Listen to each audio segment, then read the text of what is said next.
Customer is looking to have a couple of bids for his front yard. So we're going to start off with the top area up here. Okay.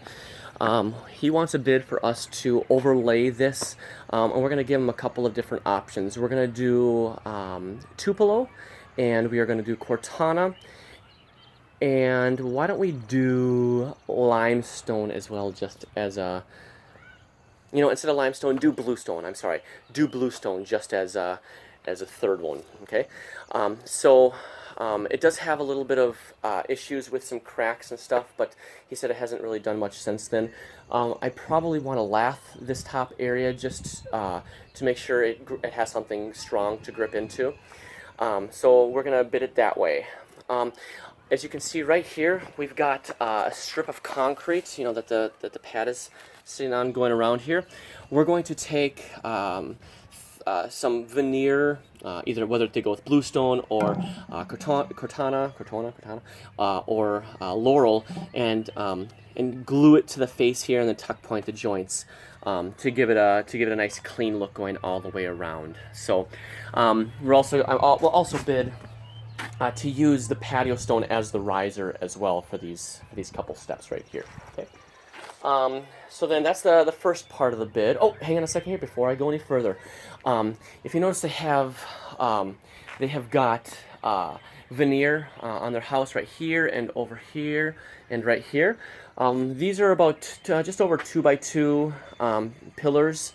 What we're going to need to do is we're going to need to grind the bottom part of it out, so that way the stone can slide under it.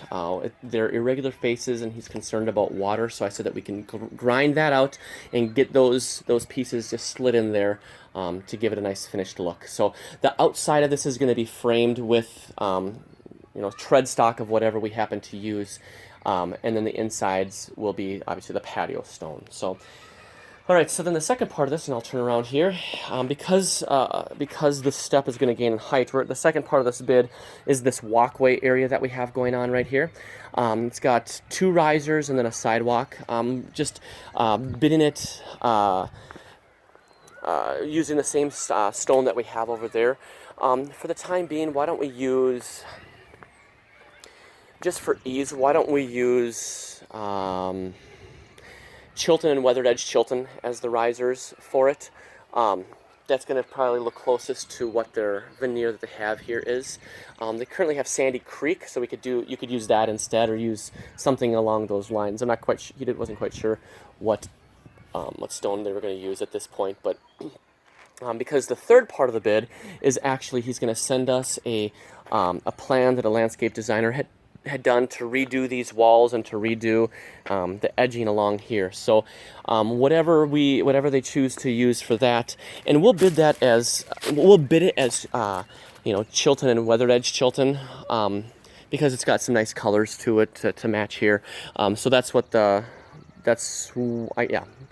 we'll use to bid for the wall stones. Now the fourth part of this bid is back over in their pool area. I'll just walk back here real quick. So this is going to be a manual part of it. We're not going to bring a skid back here, obviously, because we're going inside this gated area over here. Not too tough. I mean, kind of a pain in the butt, but let's get it over here. Back over here, you can see that they have mulch along this back side here. Okay. Along here, and along over here, and on that back side over there. So we're going to bid to remove the mulch and then to put a stone in here. Let's go with laurel. I think laurel will look nice here. So we'll bid to have laurel replaced in here. So obviously this is manual, and you saw how long it took for me to walk over there. So and we've got some steps to get up into here. So I mean, it's a little more complicated than just a dig out. Yeah, other than that, relatively straightforward.